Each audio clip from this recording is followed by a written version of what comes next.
Welcome to Rock Your Cradle once again. We are here today with our guest, Michelle Steiner. She is Pennsylvania based.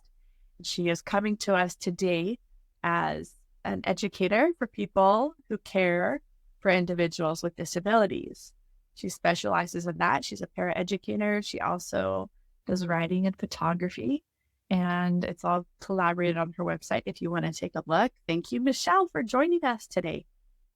Oh, thank you so much for having me. I certainly appreciate it. Well, we're glad you came on. This is a topic that we haven't covered before. And I know a lot of people, I personally have this in my extended family that, we have people with disabilities that require care, require love. And to be honest, they're some of my favorite people. They're amazing. So I know that a lot of people will be able to relate to what you're about to tell us and teach us. So I just wanted to ask you before we get into all of that, if you could introduce yourself to us and where you grew up, your career path, how you got here. Sure. Well, my name is Michelle Steiner. I live in Pennsylvania in the United States, and I I live with my husband, and Ron, and our two cats, Jack and Sparrow. And I work as a paraeducator in a school, and I'm also a disability writer, photographer, and speaker. And a lot of the inspiration that I do today comes from my own experience with having a learning disability. I grew up in this area and I was diagnosed very young. I was diagnosed with having a learning disability whenever I was in kindergarten. And school was a real struggle for me socially and academically, especially with math. That seemed to be the subject that we knew from the time I was very young. I was not going to be a mathematician. And I struggled with things such as hand dexterity, visual perception. We didn't find out about the hand dexterity until I was an adult, though. But all throughout my school years, I was given specialty instruction and accommodations. And I knew that I wanted to go and help other people that had disabilities someday. And I also knew that I wanted to go to college. And there was a lot of people who didn't think I could handle that. I had teachers who told me, well, I don't think you can go to college because of your learning disability. Why don't you just go to trade school? Well, nothing there interested me. And I also had a psychiatrist that told me that I would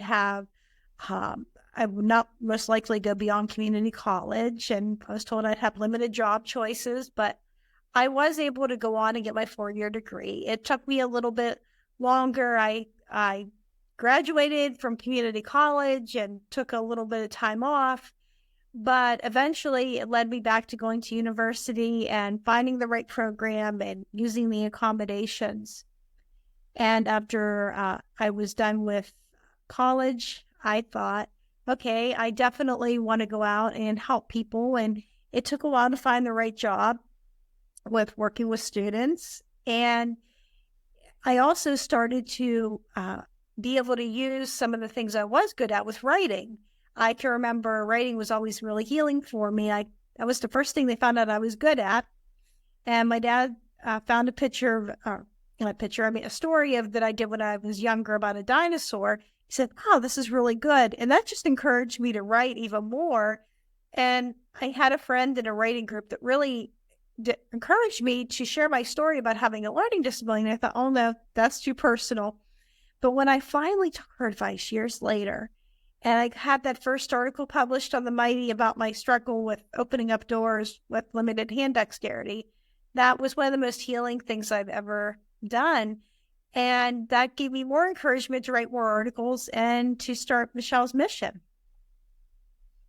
What a wonderful story of how you got to where you are. What is your disability called, your learning disability? Dyscalculia or dyscalculia, depending on how you pronounce it. And I have limited hand dexterity in both of my hands and visual perception. Wow. So that's got to make it, well, I know you just talked about it. That's got to make it really difficult. Like how would you were talking about opening doors, but how about writing? How was that for you? My handwriting is not that great. It's very, you cannot read it. Even when tried multiple things when I was in school. I cried my way through the handwriting without tears curriculum.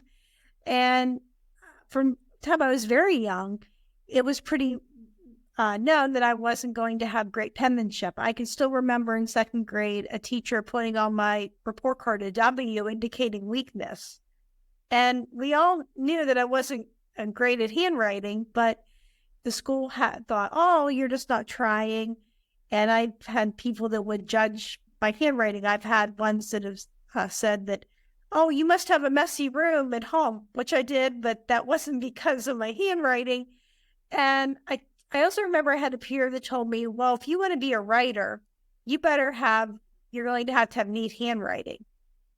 And thankfully, I learned how to type. And once I learned how to type in 10th grade, it was a game changer. People could understand what I was saying.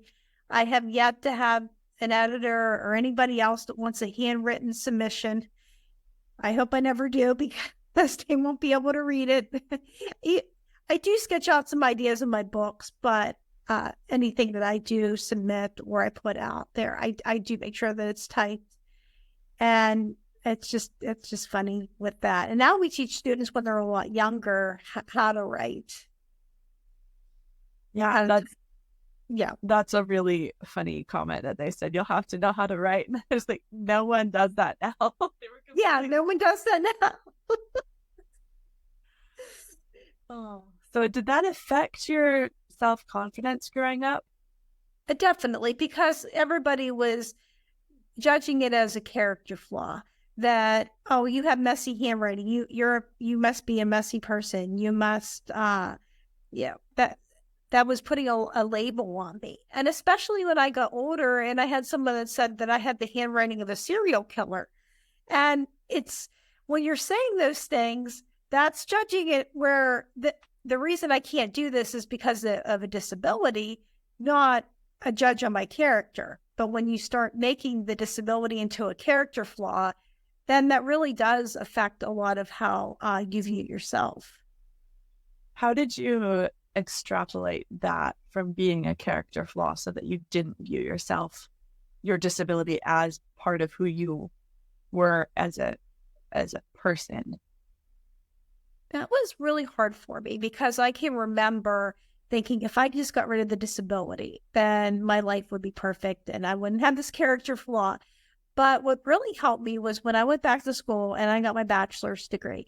And then I thought, oh, I can do this as long as I have a program that is something that I can do and I have the right amount of accommodations. And that really helped me. And also writing about it too really did a lot for me, because I could focus on things that I'm really good at rather than focusing on what I can't do.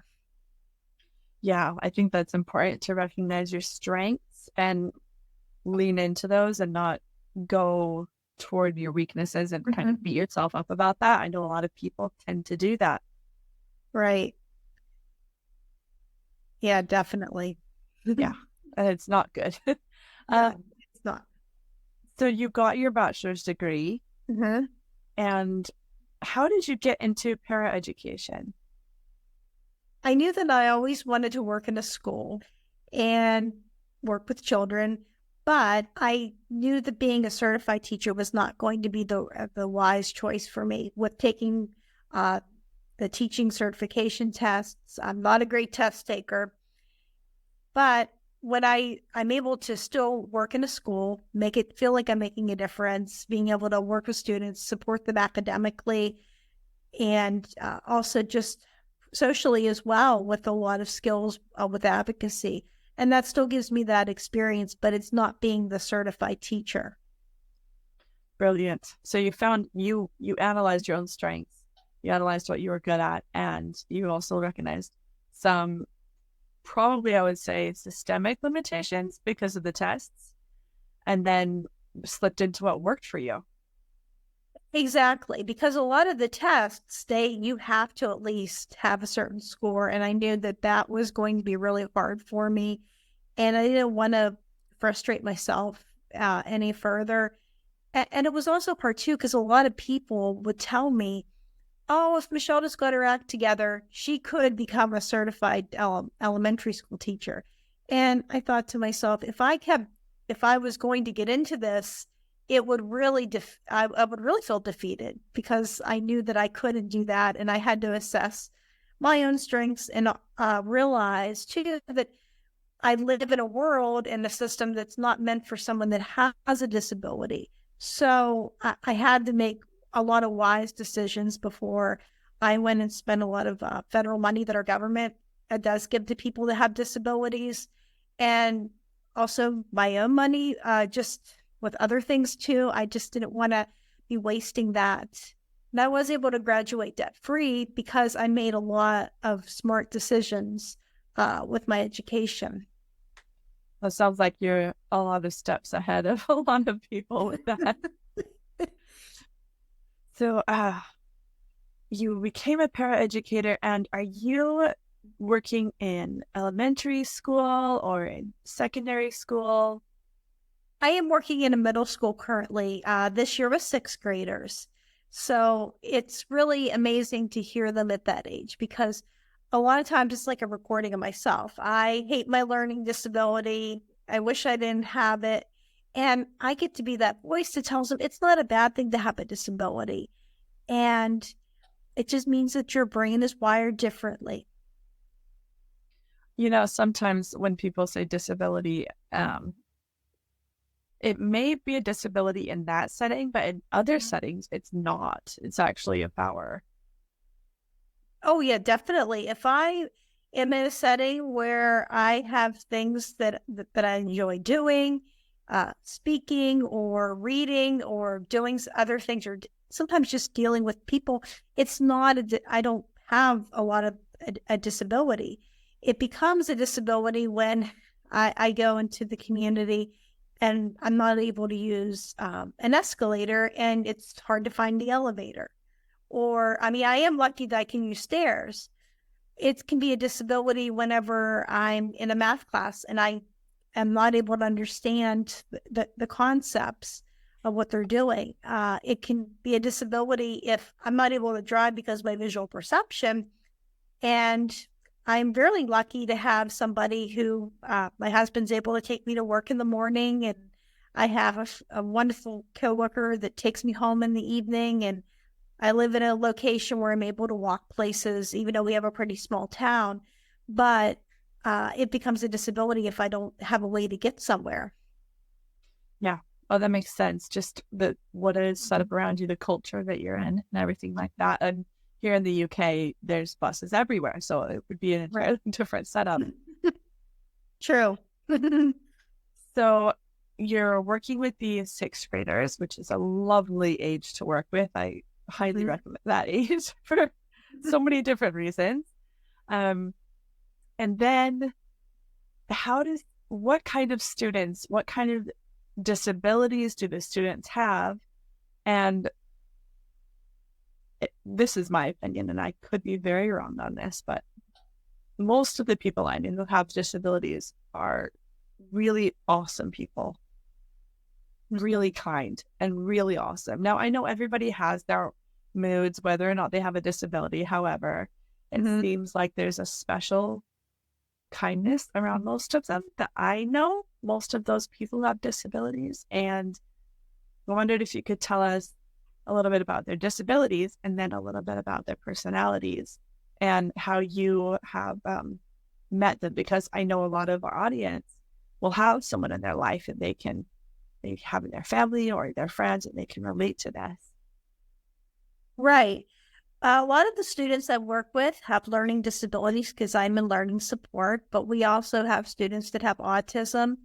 We have students that have behaviors issues. We also have students that have attention deficit disorder. That's another thing that we see a lot of. We also have some of the students that are in our school also have multiple disabilities, and some even have blind. Other ones might have a hearing impairment, and some have speech difficulties. And every single one of them is different, and they all have different personalities. And I think whenever everyone's going to experience the disability differently. But I think sometimes when we have a student that a lot of people might think may be difficult, it's usually my experience that they're either having something that's going on, a trauma, or else a lot of times it could also be they can't read, or they really struggle with something, and it's just getting there and figuring out what a lot of that is. And some of them, all of them are wonderful to work with. I just think that it is just one of the biggest blessings is being able to go in there and just be able to give back. And I really have a great group of students this year. Oh, that is brilliant. I guess the question I would have then is, coming into all these various disabilities like you've been talking about, and if someone's trying to support their loved one with it, I know it's going to be completely personalized to each person, what you do with them and how you help them and support them. What are some of the most commonly diagnosed disabilities that you see come through the students that you work with? We see a lot of students that have autism. That is definitely one of the things that we see. And we also see students that have learning disabilities. Those are all very common. It is estimated that 1 in 5 people has a learning disability. And those are a lot of the ones that do come through our classroom. And we do see behavior ones as well. A lot of that has to do with some of the demographics in our area, and also with COVID. I mean, that was something that a lot of our students are dealing with, and that has affected some of their behaviors. So I know learning disabilities is a huge basket of different things. Yes. And behavioral, same. So let's start with the autism, and then we'll talk about the other autism. But when you're asking, if a parent or someone who is caring for that child comes to you and says, I am at my wit's end, I don't know what to do, I don't know where to turn, where would you guide them to go to find out more information about? I mean, obviously they're going to be learning about that child, and they'll love that child, and they'll probably be the best person with that child. But when they feel they need support or more guidance, where would you direct them? I think one of the first things I would tell them is to reach out to their child's teacher or the school. Sometimes they have great resources of maybe what's in the community or just what the school can offer. But I also think it's also important, though, that they go with the professionals with mental health or with some educational resources as well. The child's pediatrician is also really great for that, too, to see what's out there. Early intervention services are also wonderful. I know in the States we have a lot of services for children from birth to 3 before they even get into school, and a lot of pre-K programs that do work with students that have disabilities. So parents have some of those resources as well. And what would you say, coming from your own experience of being the child who has a learning disability and now the adult who is helping children who have learning disabilities, what would you say to a parent when they're saying things like, I just feel like I'm failing, I feel like I'm not giving them what they need? I would encourage them not to give up on their child, because I know my parents didn't give up on me. And at times it was stressful. I can remember we would spend tearful homework sessions in front of my math workbooks or studying for a test. And it would be hard because I would get frustrated. Sometimes they would get frustrated, but they didn't give up on me, and they advocated for me. And that made all the difference in my life, to have that support. So do you kind of put yourself as an example of what a loving and supportive parent can give their child? Yes, exactly. That is a really good advice, because, I mean, even just with children who don't have the learning disabilities, typically you can feel like you're not doing enough. And that has got to be magnified when you feel you're not communicating well, or there's some extra piece. It's just an added hardship level, I think. Definitely. It can be really hard, especially as my parents' first child.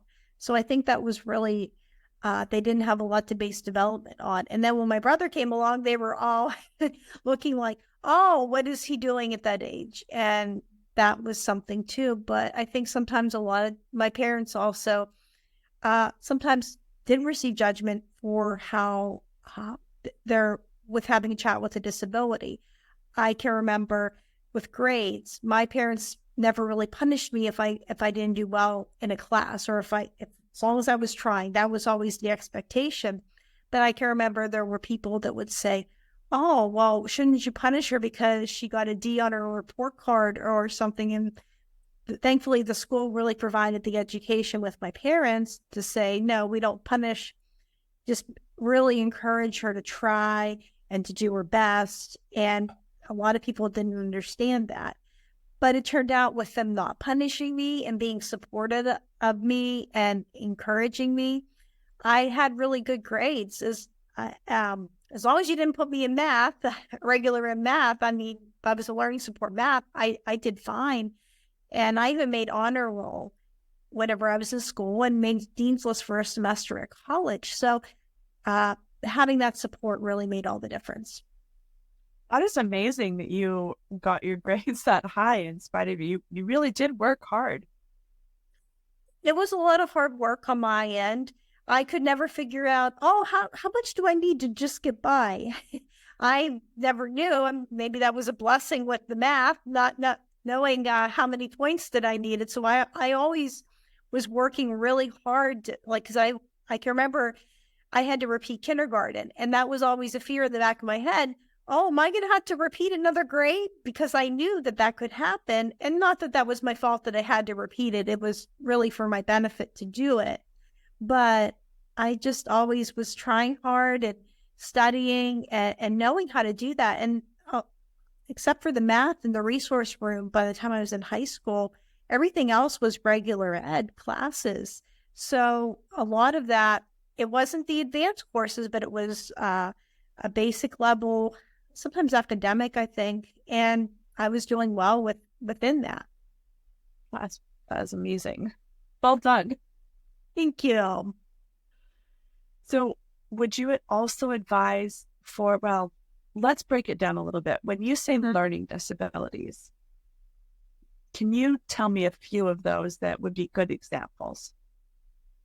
Well, one of the most common forms is dyslexia that everybody knows about, and that's a reading disability, but it also involves language, where a lot of times their brain cannot process language. Another one is dysgraphia, which is with the handwriting and also organizing your ideas on paper. And that's another one. There's the visual perception part that I have with the learning disability that comes with that. There's some language-based ones where other people have where it's really can be hard for them to. But what a learning disability is, it's not an indicator of intelligence. It's your brain is wired differently. And you'll have an area you're really good in, like I'm really good at reading, and I'm really bad at math. So there's that gap. And that's what they look for when they do the testing to see that. Okay. I'm glad you've defined that for people because it is a wide range of different things. Yes. Mm-hmm. Okay. And what about the behavioral problems that you were talking about, and how have they changed before and after COVID? A lot of the behavioral problems, a lot of our students did exhibit behaviors before COVID. We have a lot of demographics where students might come through where a parent might be incarcerated or somebody's in rehab, and they could go through some trauma. So that affects a lot of times the behavior. With COVID, whenever they were home, the school wasn't open, so they were trying to do their work online, and a lot of times the work didn't get done.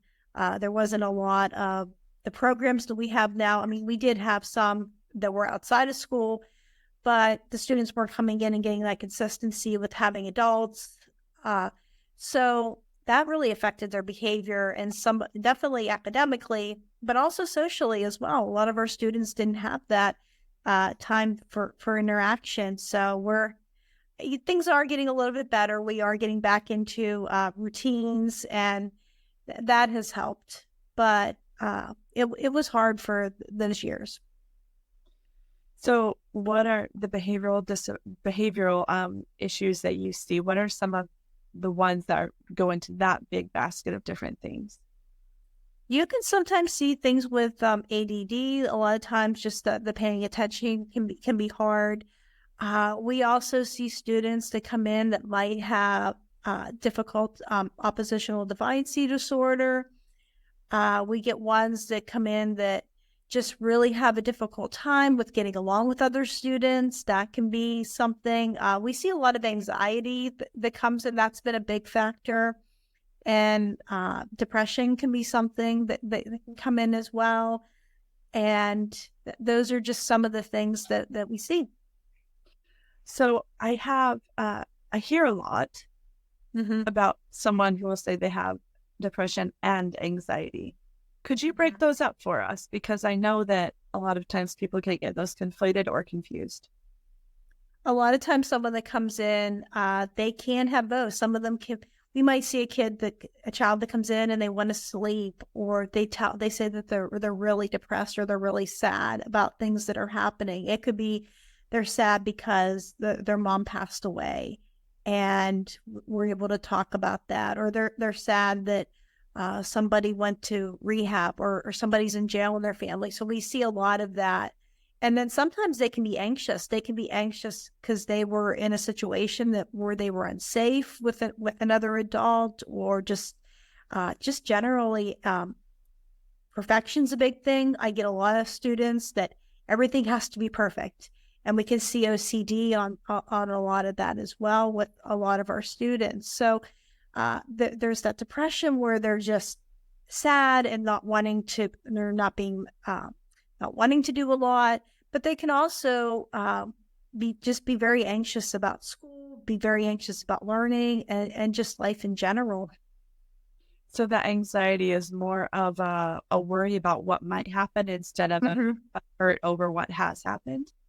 Sometimes it can be about worrying about what will happen, and also what has happened in the past, because a lot of them have had trauma where they have let their guard down and they got hurt. So it's that anxiety too of, okay, what is happening? And sometimes they relive a lot of that trauma. And sometimes we don't even know about what they really are dealing with too. So how does that lead to behavioral issues? Just the fact that they are unwilling to engage in school entirely because they're dealing with this emotional turmoil? Sometimes it can be that. Sometimes we might have students that might put their head down and we don't want to do work, or we have students that might act out in the classroom where they will cause a disruption to get you upset, to get their classmates upset, so that can distract it from learning. We have students that just might come in, they may not come to school, and then when they do come back to school, we're trying really hard to get them caught up on work, and they have a lot of them. That can create anxiety as well. Oh, I have all this work to complete, and still dealing with a lot of the issues that they might have at home. So it does impact their learning, and until we can really deal with what is going on with their behavioral or their mental health, or just even a child that might come in the morning that didn't have breakfast, we can't even get to the learning until we deal with those issues. Yeah, you have to meet those lower level needs before you can get to any sort of learning or analysis or deeper thought, for sure. So for someone who has a child that has recently been diagnosed with any of the things that we've covered, and they're a little bit wondering how it works, I know every school is different. Could you give them a general idea of, once that child receives that diagnosis, what are the support methods? What happens? What are the meetings? Who do they talk to? And how do they get emotional support as they go through this process of finding out about this diagnosis and it becoming part of their lives?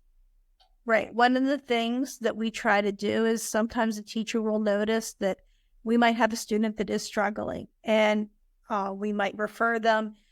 We do have counseling services at our school building, and we also have wonderful guidance counselors too. And we might refer them and say, okay, this person seems like they're sad, or they might have said something that's definitely concerning. And the guidance counselor will usually talk to the student, and will definitely, if there's something going on, talk with the families and try to get them services that are in our school, or encourage them also to get services outside, outside support as well.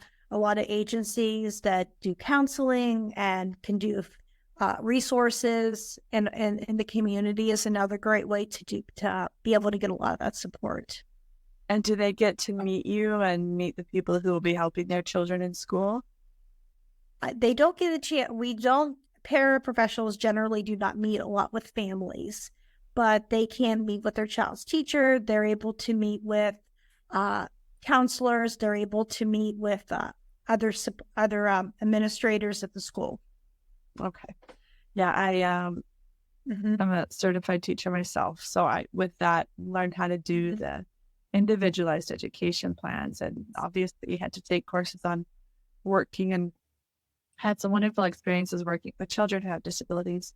And it was, it's hard, and it's so amazing when they understand something and it clicks, and it's a wonderful feeling. It's like a really extra triumphal moment. Yes, definitely. And they also do have individual education plans if that is determined if they are identified with having a disability that under the 13 disabilities category. And even if they don't have that, we do have a 504 plan. Well, at least we have a plan for students that do have them. And when you can see them just thriving within that, you're right, it is one of the greatest things. That also gets them access to different support, different services, different accommodations like you had, correct? Yes, definitely. Yes, I had specialty instruction whenever I was growing up in all areas up until I was in high school, and then it just became learning support math at a resource room. I had speech therapy when I was very young because my ears were clogged, so I wasn't saying words correctly, but that stopped after 5th grade. And yeah, it does get them a lot of the supports that they need. And after school, I was still able to have supports because I had to get tested for a learning disability again. But under a lot of the laws, I qualified for having extended test time, having the test read aloud to me, and I even had a note taker. Every school's different on what they offer. And there's such a stigma, though, with accommodations, especially at college. I can remember I had people that would say, oh, those are cheating, or I wish I had a disability and I could use those too.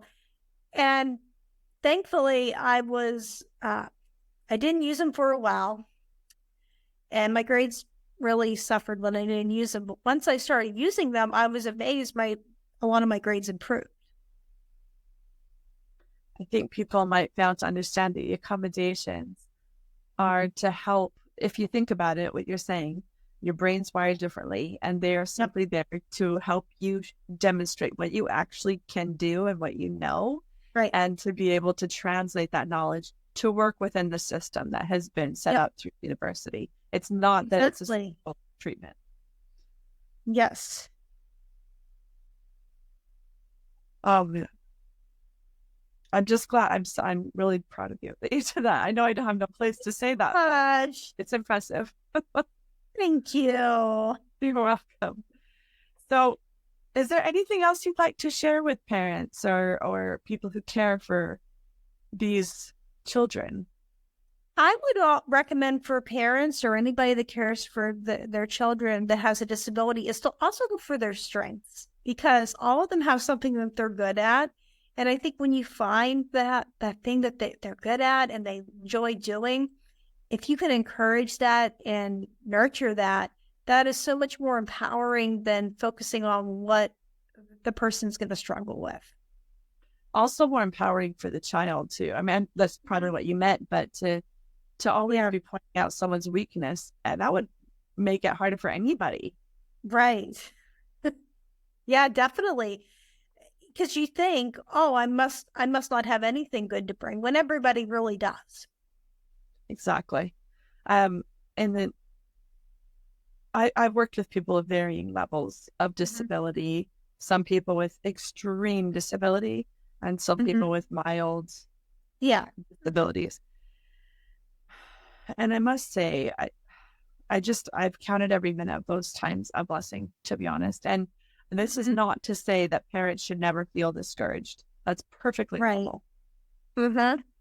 Yeah. I think that, Definitely. yeah, it's, Yeah. sorry, carry on. Yeah, definitely. It's normal if a parent does feel discouraged, but I think it's also, and it is a process that parent goes through a grieving process of having a child that doesn't have a disability, and the person that has one, a lot of times I know I went through one too, where I had to grieve that I was a person that was wasn't neurotypical, and I had to grieve that loss. So I think that's important too. But there's just such a joy that comes out of that once you accept yourself for having a disability, for being different. And I think once a parent accepts that too, there's just such a greater joy that comes out of that. Yes, for sure. There was I remember there was a wonderful woman that I worked with once, and Mm-hmm. we were working in an orphanage where these children had disabilities. We were working together, and Mm-hmm. she had probably the sweetest, most loving spirit toward these children. She decided she wanted to adopt a child with a disability. Oh, She that's so really, awesome. really loved these children. And I think it is, to back what you were saying, it can be and probably is, you have this expectation of this picture of what you think life will be like with your child. And you have to Mm-hmm. grieve the loss of that future that you haven't had yet, which is a bit of a funny thing to say, but you're right. It's to grieve an expectation. And that can be a legitimate, really hard grieving process. I've been through that. To think you know what's going to happen, or you know how something is going to be, like that you really know, and then it turns out completely differently. Yeah, exactly. It does. I mean, sometimes you think you're going to have this happen and it doesn't turn out how you expect it. And I can just remember back to the encouragement that my family gave, especially my dad. He always told me not to be discouraged because I would have success, but it might just not come in the package that I expected. And I was really negative for a long time, but I found that he was right. I have had a lot of success, and it hasn't come in the package that I wanted it to come in, but it's come in something so much better. It seems like you're a really big blessing in the lives of these children, just that you're so passionate about your work, so passionate about your experience and about sharing it. Yes, definitely. I get that opportunity when I'm in there. And sometimes I do tell them, well, I have a learning disability too. And then they'll look at you like, you do? And I get that chance to share it. And sometimes it's hilarious. I remember I was working in a first grade room and I was trying to help a student with math. And of course, I couldn't get it even at the first grade level.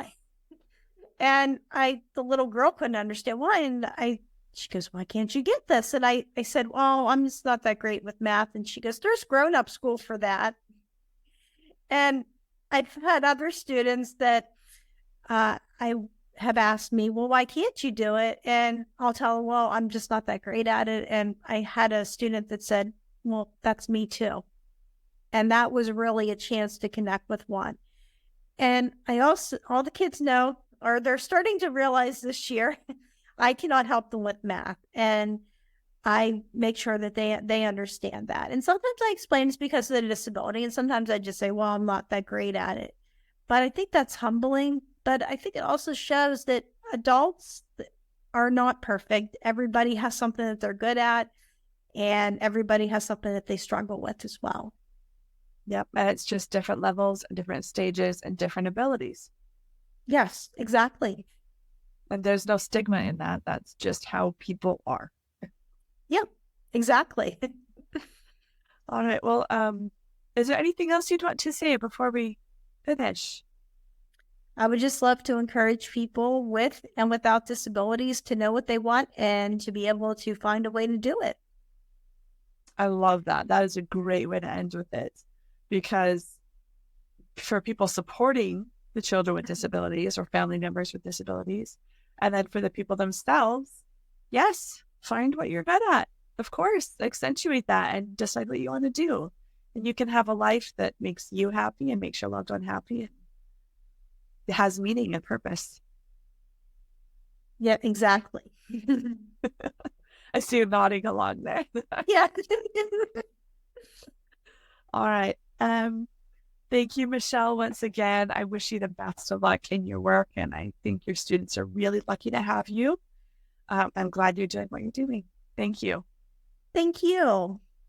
And thank you to everyone listening today. I hope you have a wonderful day. If you do have a loved one with a disability, we will link Michelle's website below, so you can go ahead and have a look and see how she supports that. And please reach out to people if you think your child has a disability.